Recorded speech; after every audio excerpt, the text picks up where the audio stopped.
Hey, everybody. Welcome back. This is Real Estate Uncensored. We have an incredible guest today. We have Mr. Paul Marmerstein, a.k.a. Mr. Paul Black. A rock legend is going to come back and talk to us again. We're going to talk about, the differences that he's experiencing in the resort markets versus the traditional markets. But before we get into that, Mr. Gene Volpe, the evil bald ninja, how are you, bud? Listen, besides having the technical difficulties I'm having today, everything's good. Yeah, your technical difficulties are challenging today for some reason. Yeah, listen, when you wake up and you turn your laptop on and it doesn't recognize any of the devices you have plugged into it, it's hard when you're trying to do a video podcast and it doesn't recognize your mic or whatever. That is an uphill battle. I am not going to lie to you one bit. Well, I'm glad to see you here. I was kind of worried about you. I want to make sure you made it. All of our East Coast friends are dealing with the hurricanes, just like us. We dealt with, but glad you're here, Mr. Paul. Well, fuck, dude. I'm gonna let Paul just tell you guys where he is because that guys, the stuff you see in the background, it's not a green screen. Mr. Paul Marmerstein, welcome to the show again. How's it going? I'm up here in Lake Arrowhead right now. That's my backyard right there. It's unreal. That's awesome, man.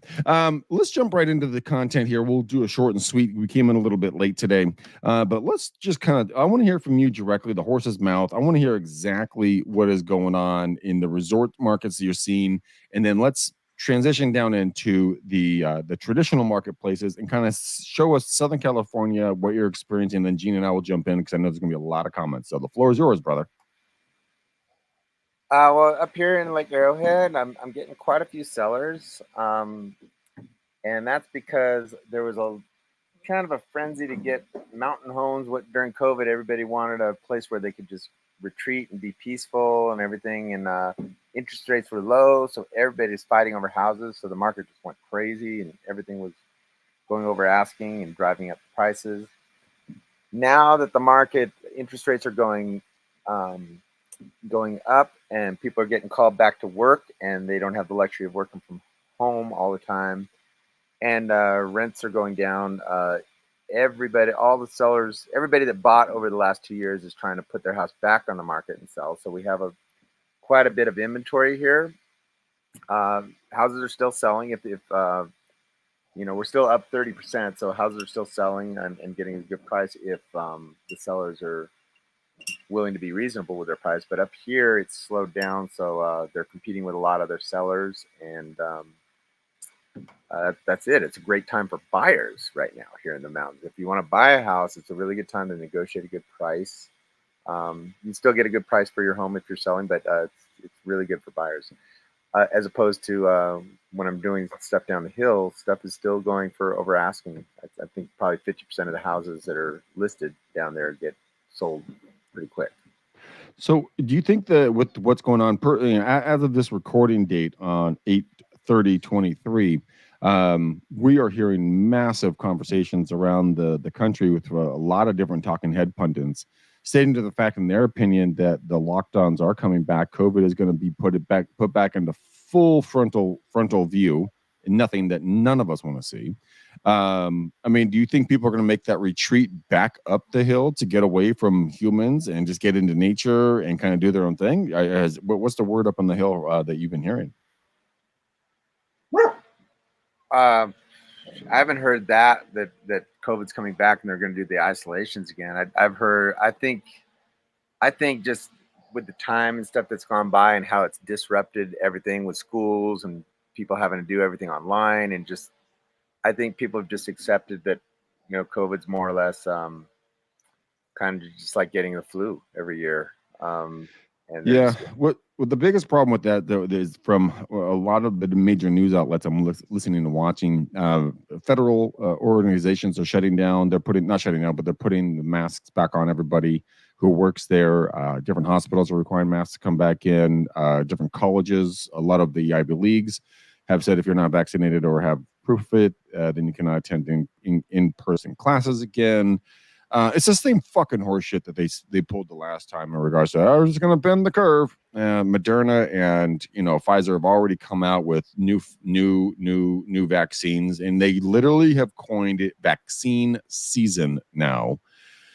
So I'm wondering if the real estate market in your neck of the woods, is going to start booming and popping again. Like we were up here when people were trying just to get the blank out of Dodge and get some land between each other. I mean, when that happens, do you think there's going to be an inverse? And then, Gene, I want to get to you and talk about the rates on this and mortgage. But do you think there's going to be an inverse reaction like there was last time? I hope so. I hope it booms again. It was really good for me. I mean, I sold a lot of homes the first year of COVID. So you want tragedy and disaster. Yeah. Is that what I'm hearing? That shit was really good. It was a little strange for me because I love what I do. You know, I was a full-time musician. I worked every day, but on the other hand, it was a lot of work. It took its toll on my body, traveling around and singing every day for hours on end and carrying equipment around and stuff. It was a nice transition into realty.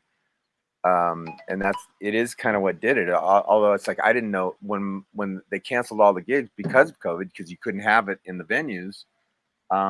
I thought, oh no, what I'm going to do? I panicked maybe for a split second, and then I just said, okay, well, I'll try realty, and realty worked out very well. So it's really kind of launched my real estate career. I mean, I had my license since 2016, but it was COVID that really made me go full time into realty. So interesting.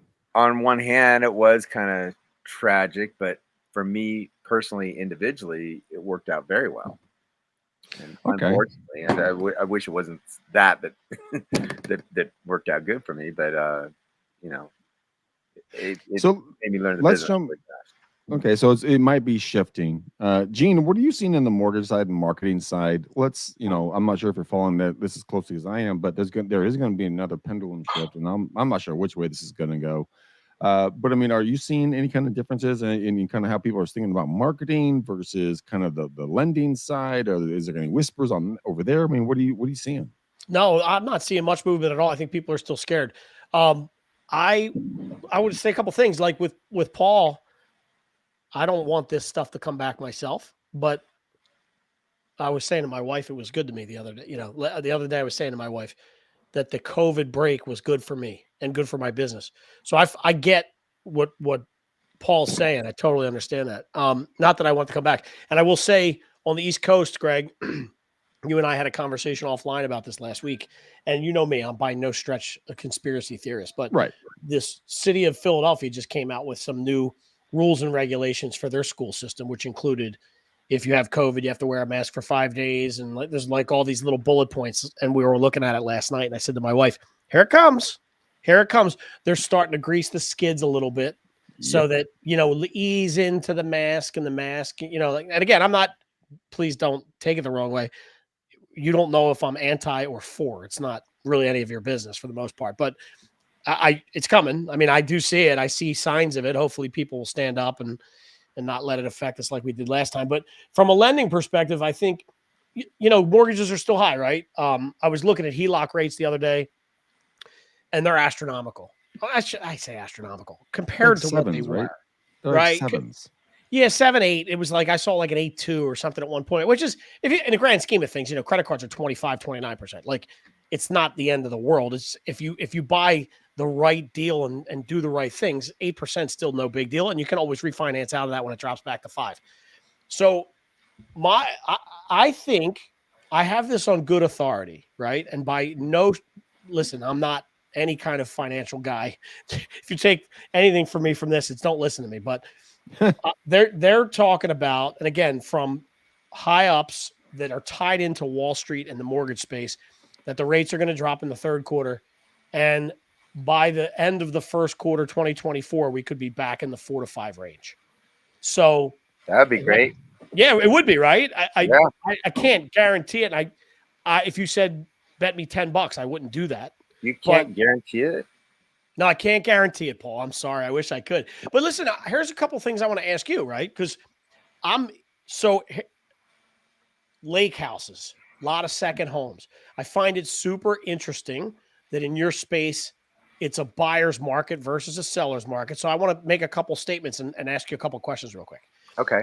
So we're getting ready to, in September, my daughter just University of South Carolina. She just started there as a freshman. So one of the places we're going to go down to for Parents Weekend is a place called Lake Murray, which is just outside of, it's like northwest, but 15 miles outside of Columbia, the city that the school's in. So we're going to go down there. And when I look at this place, man, it's probably like what you saw when you went to Arrowhead. You look at it, you're like, I could probably sit on the lake the rest of my life and drink some coffee and, in your case, play your music or whatever, right? Yeah. So I'm looking at that, and I think this, again, I've been saying this for a year now. Greg's heard this, and I could be, again, wrong, but I feel like in our space, there's going to be people having to sell their second and third homes. The Airbnb market is probably going to constrict a little bit, right? Maybe, I don't think it's going to crash, but it can constrict a little bit. And I think I'm hoping a lot of places will follow Lake Arrowhead's lead in that it will become more of a buyer's market. So I can step in there and buy a property at maybe a 10, 20, 30, 40% discount. I'm interested in your thought on first of all, why is it a buyer's market where you're at, where everybody else, everywhere else is, it seems to be a seller's market? One, two, how does the Airbnb work where you're at? And do you agree or disagree with what I said as far as the second home market constricting so I can get in and buy? I know that was a lot. I'm sorry. Yeah. So what happened during COVID is that all of a sudden people couldn't go on vacation and get on planes because of COVID, right? And the San Bernardino Mountains are right near, they're just the mountains that are closest to LA County, Orange County, Riverside County, San Diego County, all these really, really, really densely populated counties that have a lot of people with a lot of money. Okay, well, all of a sudden people can't take their vacations that they wanted to, to fly to Canada or wherever, or Cancun or wherever it was they were flying.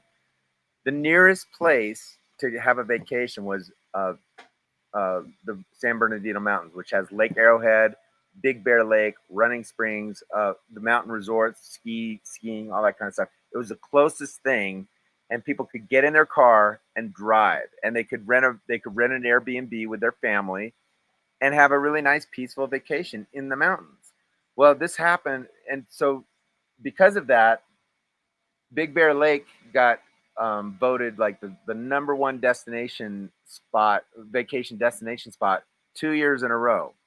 And then nobody really knew that much about the San Bernardino Mountains until all of this. So they come up here because they can't go to vacation anywhere else. They find this place and they fall in love with it, and they think, okay, well, they get the bright idea, well, why am I renting an Airbnb? Why don't I just buy my own Airbnb, and then I can block it out, rent it out, have it pay its mortgage, and then I can block it out for whenever I want to take my own vacation.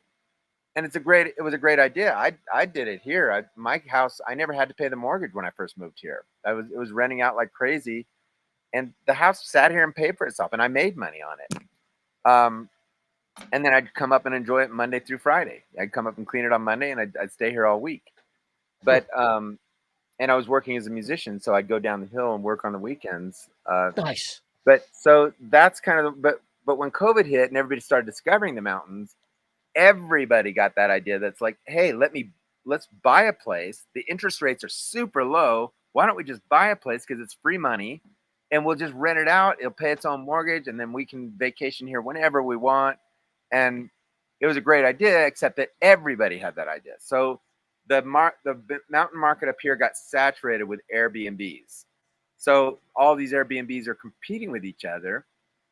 And now with COVID restrictions lifting, people can start going back to their regular vacations. So they have more choices. They can go to Europe now. They can go to, Mexico. They can go to Canada. They can go to Canada, whatever. So it's opened up again. So now there aren't so many people coming up here to rent the Airbnbs anymore. So people that are renting Airbnbs, they have a million choices, and they can negotiate their prices. So the prices for rental are coming down, down, down, down, to the point where the people that were paying astronomical prices, outbidding each other by $50,000, $100,000, they're not able to make that mortgage that they thought they would be able to make. So now they're thinking, okay, I bought impulsively. Maybe I shouldn't have gotten in this market. Now that I have to be back at work and I can't work from anywhere, a lot of people thought they might just work from up in the mountains, but a lot of people are getting called back to work. So now they're thinking, okay, that's my second home. I don't really need it. I need my house down here in LA because it's commuting distance to my work that I have to go into now. And it's not making the mortgage like I thought it was. So now people are starting to put their house back on the market. The trouble is interest rates have gone up from that 2.5 interest rate. It's gone up to like 7. So a lot of the buyers that would have been able to buy have had to drop out of the market because they can't afford it. And then the people that are staying in the game, they have their choices. There's so many. So everybody tried to buy it once. Now everybody's trying to sell it once. So all the sellers are competing with each other, but they have less buyers and less people that are wanting to make that move because the market's become oversaturated. So the idea of moving up here to do an Airbnb is not as attractive anymore because there's more restrictions. Because it got so crazy with Airbnb, they put more restrictions on Airbnb, and they're not able to make as much money on Airbnb. So now people are letting go of their homes. But they're keeping their homes down in LA because they have to be there because that's where all the work is. Yep. So yeah, well, that excites me. Well, again, this sounds awful, right? I'm being selfish for a second. If I want to buy another home somewhere, I know California typically leads the charge when it comes to real estate. We always see stuff on the East Coast after it starts in Cali for the most part. I'm wondering if that's one of these things where, in 6 to 8 months from now, I'll see the same thing over here where it becomes a buyer's market in these secondhand vacation home spots. I don't know. Well, I mean, it could. I mean, it's one of those things that it's an ebb and a flow. A lot of the times through my career, I mean, we've always talked about how resort or vacation markets are very hit and miss. They can be very lucrative, like Paul experienced, but they can, at the shift of a hat, it's like when you buy a condo, it's the first one to take a hit, the last one to make a recovery, traditionally. And so really kind of get your head thinking. So if Paul, 3 years ago, when COVID kicked us in the taints, and we're all like, what the fuck are we going to do with our lives now? You thrived in it because you had positioned yourself unknowingly, but very thankfully, into a marketplace where you wanted to be. You could share your joy about it. You could get down to gigs, for recording studios for your albums. And by the way, Paul has a new album. By the way, we're going to talk about that a little bit later. And you found your happy place in that medium, like part LA, part mountain life. I wonder, I mean, from the folks you're talking about, are you hearing any of the natives or locals or the property owners saying that they like the split between the resort and the traditional marketplaces? Or do they feel the pressure, like you said earlier, to get back down to traditional marketplaces because now fill in the blank company or, whatever group you work for is saying, hey, get your asses back in the offices, which is very counterintuitive because I drove through San Francisco yesterday and I saw a fuck ton of empty buildings. I mean, a ton of empty buildings. I drove through Walnut Creek, a ton of empty, business buildings. So I really want to get your point of view on that. Well, I think I just think it was just a crazy time period and people were in a frenzy of buying. So they weren't thinking it through. I mean, they were thinking logically because they were seeing what other people were doing, but it was just that too many people had the same idea and it's just not working out the way that they were hoping. And yeah, now, so we had a drastic change into COVID, and then all of a sudden all the COVID restrictions lifted, and then that changes the game again. So everybody that bought up here in the mountains now owns a place. They bought it top dollar, and they're trying to sell at that same top dollar. They don't want to lose money because they have to pay the commissions and all that kind of stuff. And so they're putting their houses back on the market because it's their second home. They don't need it. They need a place to live, and they're not making the money towards their mortgage as they thought they would because they're competing with too many people that are trying to have the same idea. So I guess the real question is, do you see a hybrid of where agents should go out and ladies and gentlemen, wherever you're sitting and listening to this, is there a resort, air quotes, community near you where you could start getting in and getting involved and learning the marketplace in case it does go back to full lockdown and people are like, well, fuck, there goes Europe, there goes Asia, there goes South America, there goes fucking anything. Yeah. In your experience, and Gene, please, I want you to weigh in on this too. Is that, in your opinion, something that people should really be looking at right now? moving into the mountains? No, splitting a hybrid, like finding it. So if you're in a traditional marketplace right now, go and find a resort marketplace somewhere in your vicinity that makes sense for you to, invest your time and money into to see kind of how this plays out this time. Yeah, I think, and especially right now, I think it's a good time for, especially if you're a cash buyer, because you can negotiate a good price for your little mountain retreat getaway home. Now's a good time. Also, just so you know, even before COVID, that's the way this market is. It was generally, on average, anybody that bought a home in the mountain, it was a 3-year turnaround. So houses get sold every 3 years on average. It was just the way it is. People will buy their mountain home for a while, and then they'll say, okay, I'm done with Lake Arrowhead, I'm done with Big Bear. I want to go invest in this area. That's just what they do. So, and most of the real estate agents I know around, like there's this lady, Pat Morris, she goes, I'll walk her and she goes, see that house right there? I've sold that 6 times, and I've experienced in my short time of real estate, my buyers have quite often turned into my sellers. Yep. 2 years, 1 or 2 years later, they're calling me, say, hey, we need to put the house back on the market, and I sell it for them. So, Paul, you just made a point that I have been trying to beat into people's heads for 2 decades at this point, saying everyone wants to have the sellers, but they're brand new agents. You're competing against established names, larger budgets, recognizable, success rates. Why not do the Paul Marmerstein, attempt or approach and say, look, I'm going to help all the buyers because I know in turn in 3 years, they're going to most likely turn into a seller. So I'll be making money for year 1 and year 2 on buy side, growing my name, growing my brand. And then you turn it into a selling monopoly because you've worked with so many buyers that other agents turn their nose up to. People talk shit about buyers all the time. It literally does not make sense. They are ecstatic. They don't have to pay for you. All you have to do is open the door like a door monkey, get them in there, not kick them in the shins, not call their mama fat, and you're probably going to get a deal and repeat business if you stay up with them. What the fuck is the problem with working with buyers, especially in resort communities? It sounds like that would be a dream opportunity because then they're going to have more houses down in the flatlands where you could then potentially represent their interests there. I mean, exactly. How is this a bad move? Yeah, it's not a bad move at all. And I was mostly a buying agent for my first year. I sold 40 homes in my first year, doing it full time. And now quite a few of them have turned into my sellers. And then I get these people, then they're referring me, those people are referring me out. And I've got several clients right now that want me to sell their house in Canoga Park or Studio City in Glendale, and then buy them their retirement home up here.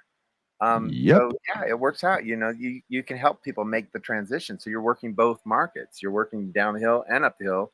It's like, hey, I've talked to 2 people yesterday and today that want me to sell their home in LA and get them a mountain home up here that they can retire in. And these were referrals from somebody up here in the mountains that took a liking to me and said, I got friends I want to move up here to the mountains, be my neighbors. So, Paul, the number one thing that I want people to really kind of take away from this, just because I've known you for going on several years now, like kind of like when you first got in your business on the real estate side, somewhere in the kind of the beginning part of it. And the beautiful thing, this might come out weird, but this is meant to be a complete compliment. So I hope everybody, especially Paul, you take it this way. You didn't know what you didn't know, and you just started getting into the business and started operating because you're like, fuck, man, I got to make some money, so I'm going to go make some money. And you didn't have this polluted brain going like, well, I can only work with sellers. Sellers are life, listings are life, whatever the saying is. You're like, dude, that's a human. I'm going to help them. I know there's going to be repeat business because I'm going to follow up with them. That is such a unique trait that a lot of folks just don't hold on to because they want their face and their name in this front yard. But in reality, do you really give a shit? Because that person has to do more work than the buyer's agent who drives around and shows them a couple houses, knows the marketplaces, and you'll be able to retain them for further business and referrals down the road. And in a resort community, you don't have a lot of options, as a newer agent. But Gene, let's dial the clock back 3 years to 2020. Paul's getting into the business-ish. Paul, whatever date that exactly is, I'm just using 2020. Is that okay? Sounds about right. Okay. And he comes to you and goes, Mr. Gene Volpe, I've heard about you on Real Estate Uncensored, the Evil Bald Ninja. I have to work with you. I work down in the flatlands, up in the mountains. How can you make me an agent in both places? What would you tell folks? Jesus, we could talk about that for weeks, right? I know. I probably, if I'm being honest, I would tie, this might be a good segue for you. I would figure out a way to tie his musicianship into that. I don't know off the top of my head. You put me on the hot seat, right? But there's a million ways to Sunday. I would first of all, if I was buying a place, that'd be the first place I would start talking to everybody inside that transaction, title companies, mortgage companies, all that good stuff. I mean, timing for me, it seems to me like, and Paul, tell me if I'm wrong, but timing was a huge element of you being where you're at now because of the way that it worked out, right? Like, yeah, if you I would probably be still like a full-time musician if it hadn't worked out the way it did. I always kind of like thought, in real estate school they teach you, have another job because you may not sell a house for a long time. Like maybe your first year you may sell one or maybe not at all, or they say have a backup plan, right? So they kind of make you think that you can't sell house, and I didn't have any idea how to get into the business. I was doing well as a musician, so I didn't really need to.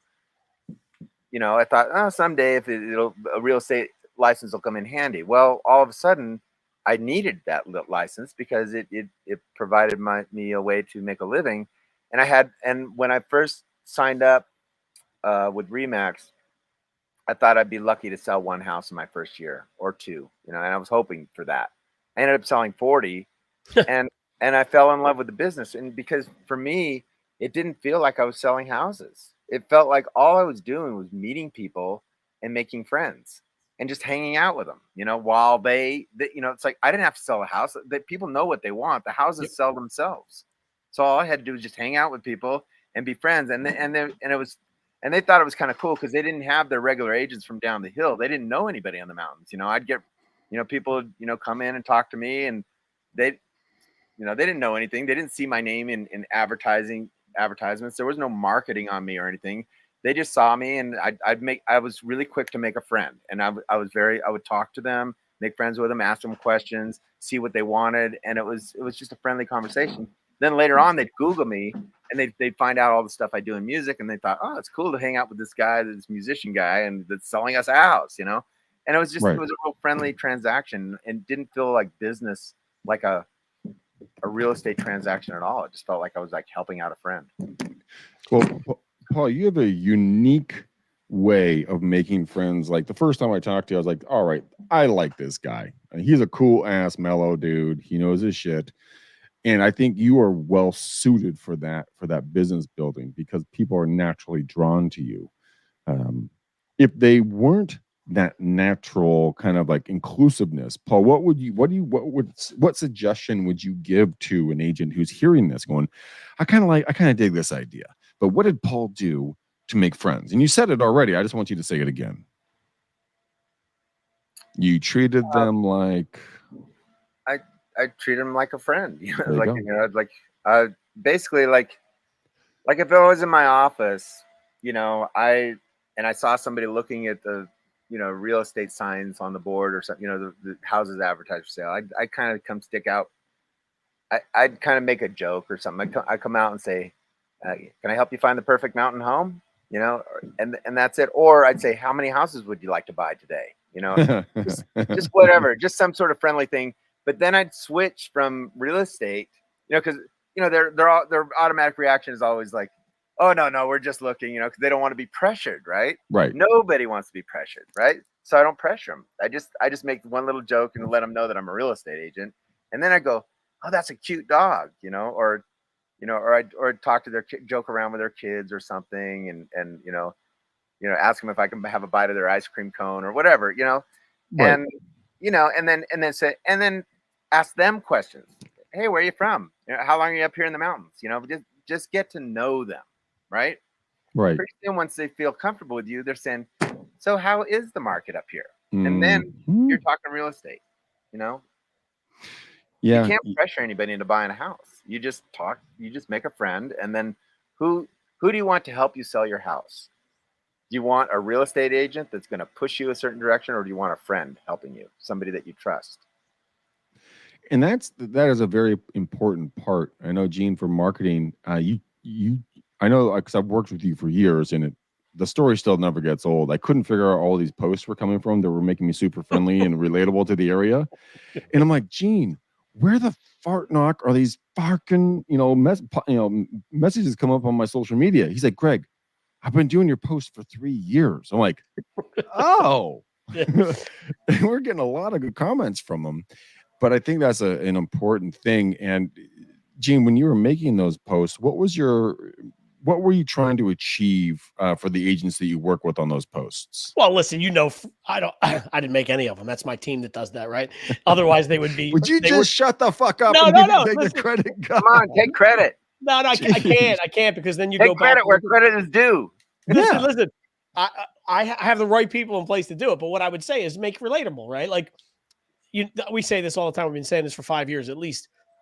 Nobody really cares for the most part that Paul's a real estate agent. They're more interested in his musicianship. I don't know if that's a word. I keep saying that. Music work. His legendary name in the yeah. So what's going to happen with Paul is they're going to attach to that first in most cases, and then when they realize he's an agent also, and that he can help them move to the mountains, because that's what we've been talking about for 4 months. That's where it becomes attractive, right? I've been following this guy. I love his music. He seems like a cool cat. I've seen him at the bar. I think he's also up in where I want to be. So, like, it's you said it, Greg. Relatability and networking, and then creating that friendship is the best thing. People come to their friends first for things that they need, I think. Yeah, don't get me wrong though. That's not all. I mean, that's your foot in the door. Sure. Beyond that, then you have to develop.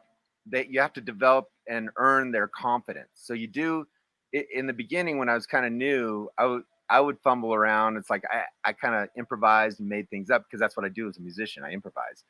If I didn't know anything, then I realized, okay, I really got to know my shit, So after a while, you have to know real estate, so that when they ask you a question, like what's the interest rate in this area, you have to know, and have that answer, so that they know that even though they like you and you're fun and you're a musician or whatever it is, you're a good friend.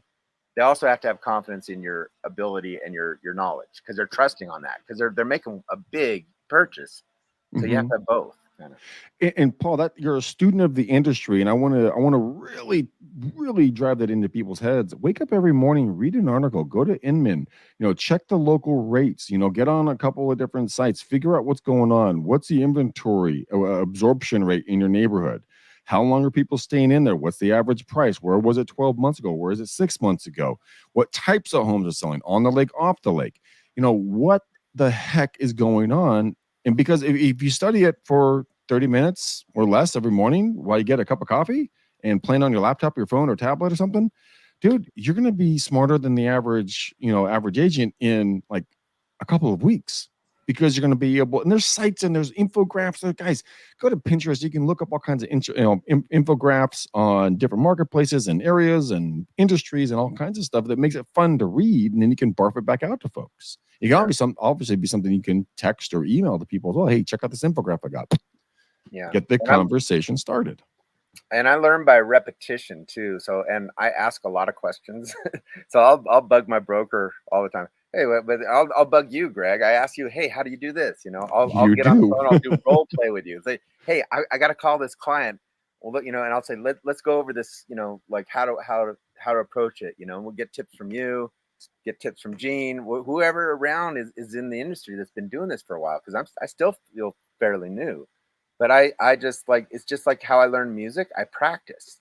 I practice over and over and over again. So I'm doing the same thing, taking the same approach towards real estate, and asking a lot of questions. I was listening to a radio actually I was on a radio station this morning promoting a show that I'm doing tomorrow night, and talking about my history, and I talked a little bit about going into real estate and stuff. Then they made the theme of the show Paul, Mars, Black. So everybody that had request songs all day long for the rest of the day has to have Paul, Mars, or Black in the title or the artist, right? So, and then I was listening to him right after my segment. They had the mayor of Newport on, and he requested Black Betty. That's awesome. and then they had a Coldwell Banker segment. There was two people that are down there in Newport that are doing that. So they got online and they requested Black and White by Michael Jackson. The other one requested something black by anyway, it's become a really cool theme of the day thing because it's turning into a really good playlist. But they had a real estate segment, and the first thing they came on was talking about the real estate in status in the stats in Orange County. And they said, well, we've had 240 homes that have sold in Orange County, and half of those, 120 of those, sold for over asking. I didn't, and they started giving all this knowledge about what has happened in their segment, in what their area. So my new thing, and thinking, I need to figure out how to get this information. And I know it's on the MLS. So my question probably later to you, Greg, or somebody, I'm going to find out how, because that's good knowledge to have to show your clients that you really know your area, to be able to give out stats like that. How, what's selling, what the interest rates are, what, how many are selling, what's selling under value, like the lowest price home that sold to the highest price home that sold, and have all that knowledge. So there's a really easy site, Paul, you can go to. I'll tell everybody about it right now. One of them, as real estate agents, go to NARRPR. It's free for all realtors. You've already paid it in your dues. You can go in there and you can do a market report in there. If you want something super quick and dirty, go to homes.com. You can type in a zip code or an area. So you can build in Lake Arrowhead or the zip code, and then you can look at the properties for sale and the properties that are sold on a map grid, so that you can really get an idea of what sold for what price. So that's a very quick and dirty way to do it. Also, homes.com, if you're looking up a specific property that's on the market, you scroll down and they'll show you how they got to that evaluation. So you can take that report and actually go into a listing appointment or have that with you on your phone. It's an app, homes.com. I put it in my real estate little queue. And so I'll just type in an address or I'll type in an area. I'll find it. Bing, bang, boom. Go down to the evaluation. Take a look at that. Another one is Top Hap, TOPHAP, Top Hap. They got a great app that you can use, and you can identify specific properties, tell your clients about it. You can hit a fly around button so you can see everything about the property, so it really becomes an inclusive experience. So those are the three places that I would go very, very quickly. Also, always jump back to like Zillow and Redfin and kind of see what they're saying. But that's where I would go with that. But I'll check your MLS and then see what your absorption is. You also can do that on your county website. Like I use Chicago Title.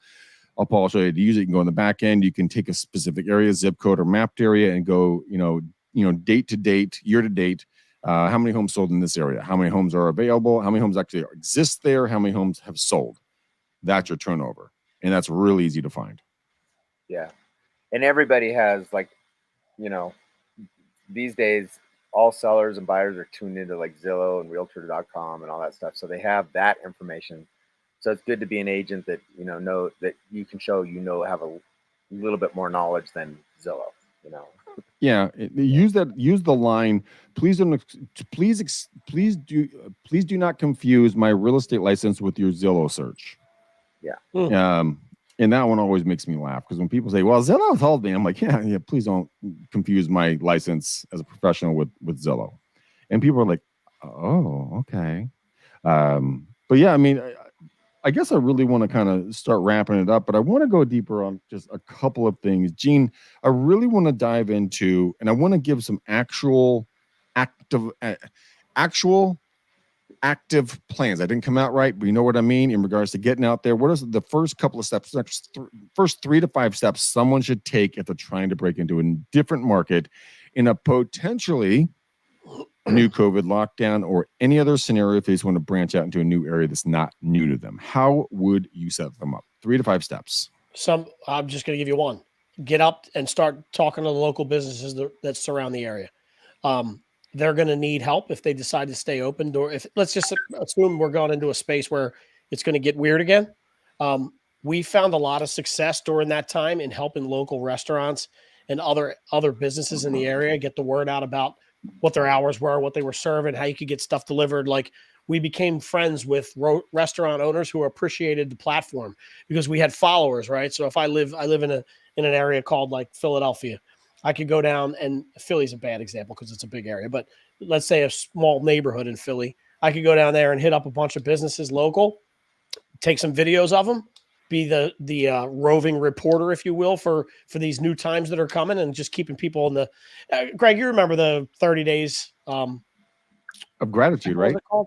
What was it called? 30 days of gratitude or 30 days of like inspiration or something like that. Yeah, I forget what we call it. Yeah, but it was a video a day for 30 days. And it was just uplifting stuff where I was notifying people of things that were going on in our space, in our local geography, and just become the face of that space. Like when people think about Arrowhead, they think about Paul. Like, how do you do that?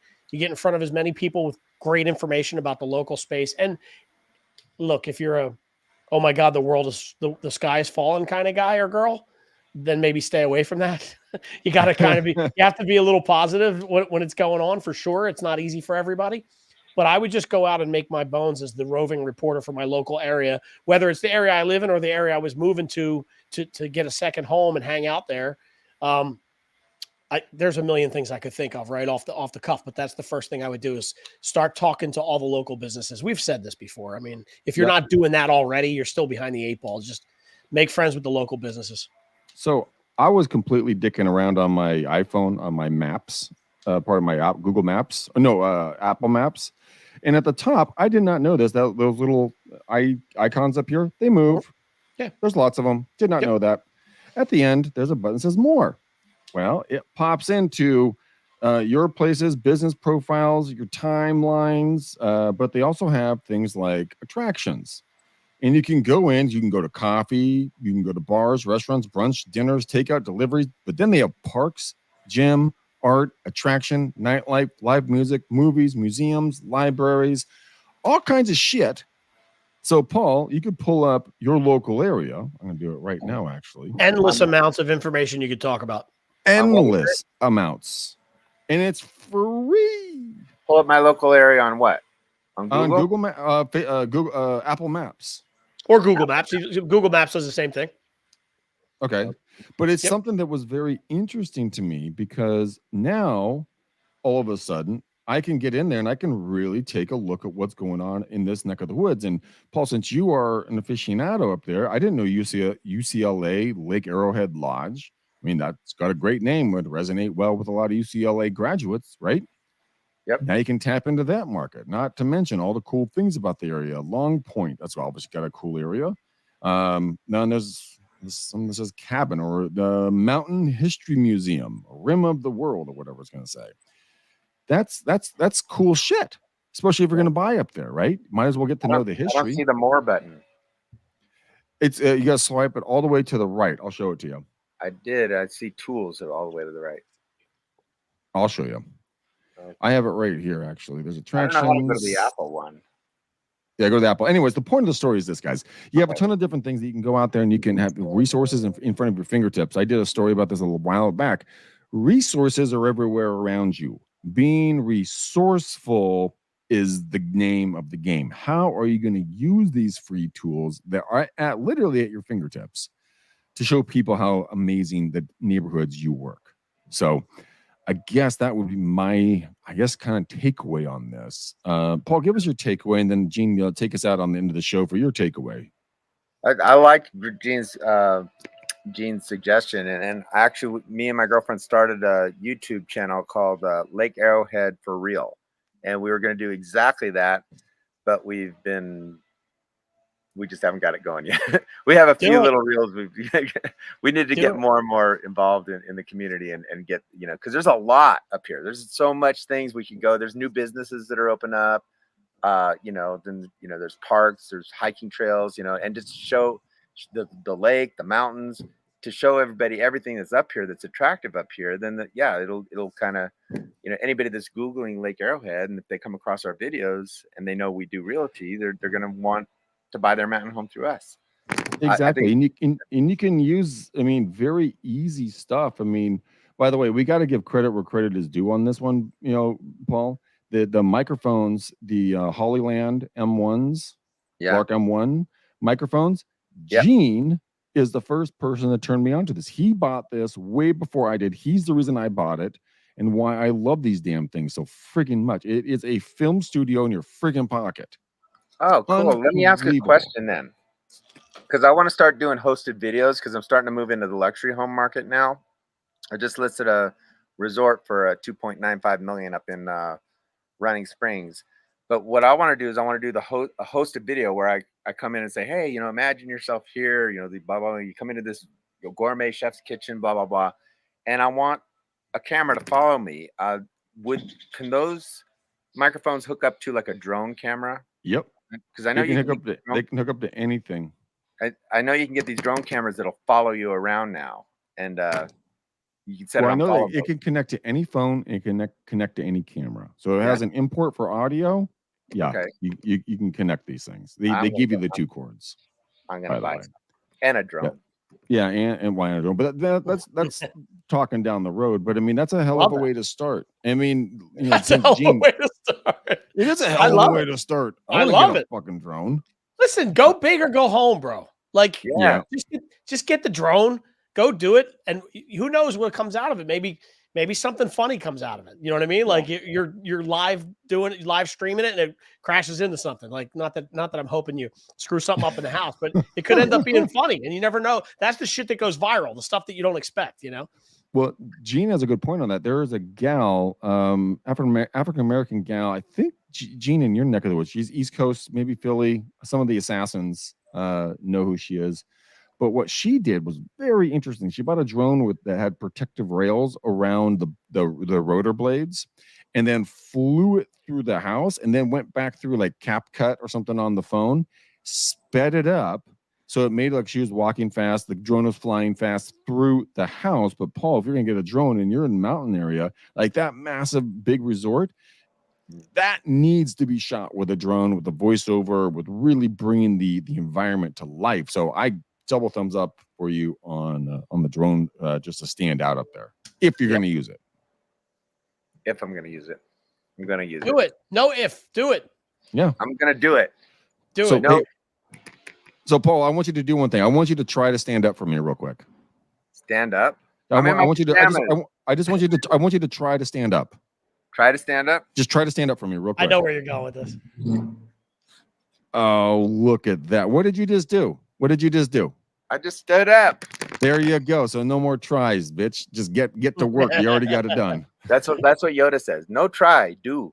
Yes. No try, do. Okay, so no try, do. There is no try, I love that. Do. I mean, Paul, I love that. Gene, takeaways. Let's take this home real quick because I know we got folks that need to go do other things today besides listen to our beautiful, glorious voices in their ears. Yeah, listen, I think I would let's stay on the same theme we were just talking about, the businesses creating and starting the YouTube channel. Again, this is, you got to be, if you've been listening to the show for years now, you got to be tired of hearing me say this, especially if you're not doing it.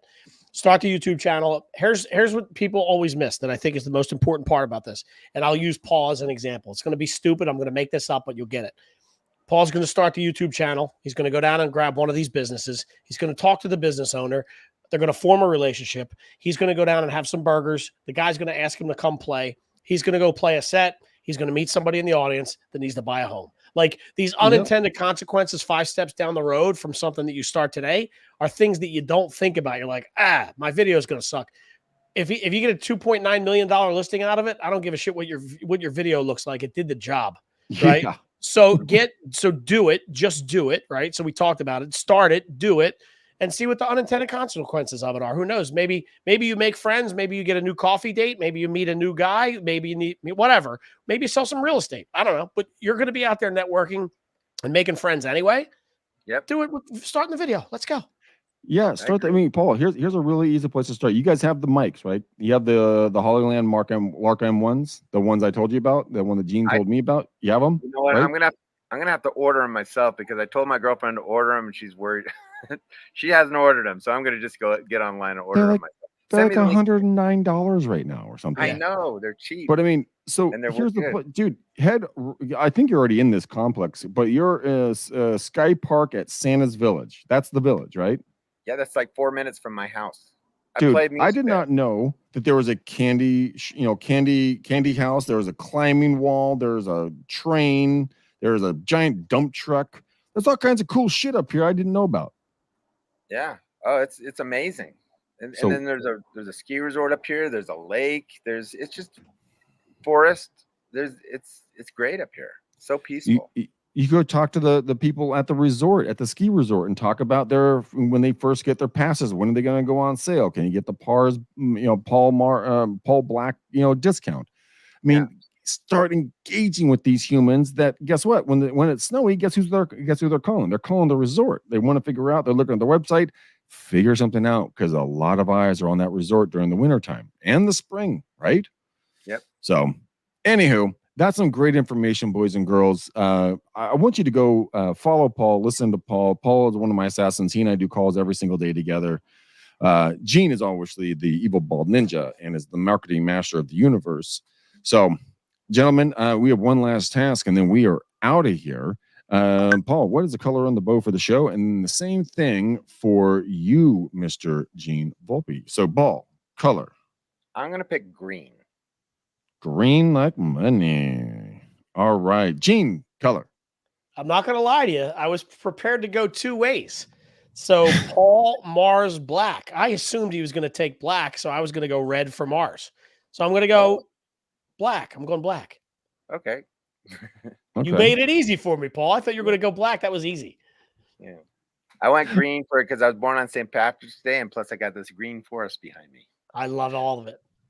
Good. All right, boys and girls. Thank you for watching. Thank you for listening. Gosh, it's been a great conversation. Hopefully you took away a nugget or two how to break into different markets. One, potentially your traditional marketplace, and or vice versa. Get up into the hills or whatever that version might be in your area. Find that resort area where people might want to stretch their legs and get a little distance between each other and have a little quiet time. We are going to be putting a green and a black bow on the show. So thank you for listening. Thank you for watching. Go follow all of us at all of our social media. But thank you for watching us here, wherever you're listening to our voices and or on YouTube. You guys have a blessed and powerful day. And until next time, peace out, ninjas. We gone.